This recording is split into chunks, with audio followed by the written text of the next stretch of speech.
Hey guys, how's it going? It's been a while, but we're back at the channel with another video. Can you believe it? Well, today we're going to be getting back to some Apple devices and talk about an iPad. That's right, today we're going to be revisiting the iPad mini 2. Yep. So, the iPad mini 2 is a device that came out all the way back in 2013. That's the same year the iPhone 5S came out. So it's sort of weird that this iPad is associated with the same generation as the iPad 5S because it feels much newer when you use it in comparison to using like an iPhone 5S, despite the fact that both devices ended on iOS 12. But it's still hard to believe that it's been almost 11 years since its initial release. Now, moving on to some brief specs, it has a 7.9-inch screen, which is not a bad size. I mean, you'd think that this thing would feel tiny in comparison to something like a normal size iPad or an iPad Air or an iPad Pro, but it actually is a pretty comfortable device. Not to mention, it's a Retina display, so it is a decent panel to look at.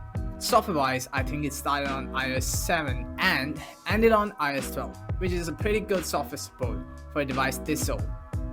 It has the Apple A7 chip inside of it, dual core clocked at 1.3 GHz, and has 1 GB of RAM.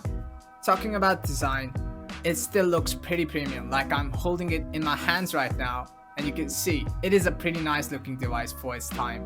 But the bezels on this device makes it look very outdated. However, the buttons are okay and everything still works on this device.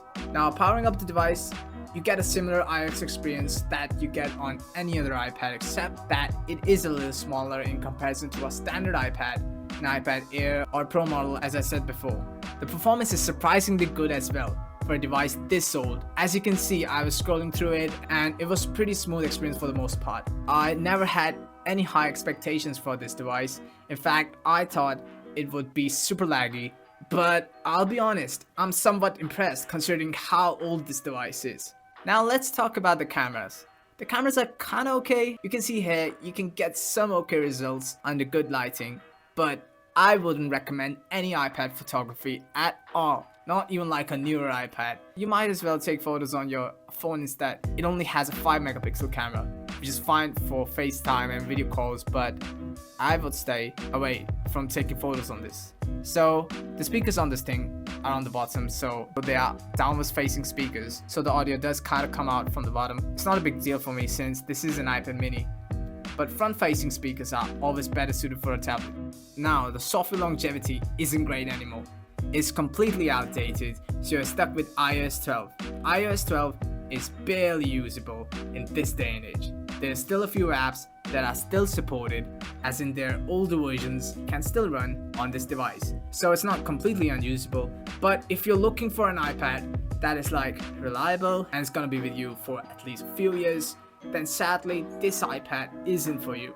If you want something like that, but you're still on a budget, then I'd say get an iPad Air 2 maybe. That thing has a little bit more power. I think that iPad has like 2 GB of RAM. It is like the longest supported iPad of all time. I think it's on iOS 15, which still has majority of app support and will last you a little bit longer. So yeah, there's that. But yeah, even the iPad Air 2 is so old at this point. So if I was to give you an honest and brief recommendation, then get an iPad 7th generation over this, since it'll be a much better experience. You'll be getting the latest software experience with an iOS 18. But if you can't afford that, then you can also look into other iPads. Like I said, iPad Air 2 is a little bit better than this. iPad mini 4 is a good option, I guess. iPad 5, iPad 6, all those are better than this iPad. So yeah, there are plenty of more iPads that are cheap and are better than this iPad. In terms of that pretty much covers it up. If you guys have any other questions, leave it down in the comment section below. Don't forget to like, it'll mean so much to me. But most importantly, don't forget to subscribe. I'll see you guys in the next video, cause we're back at the channel.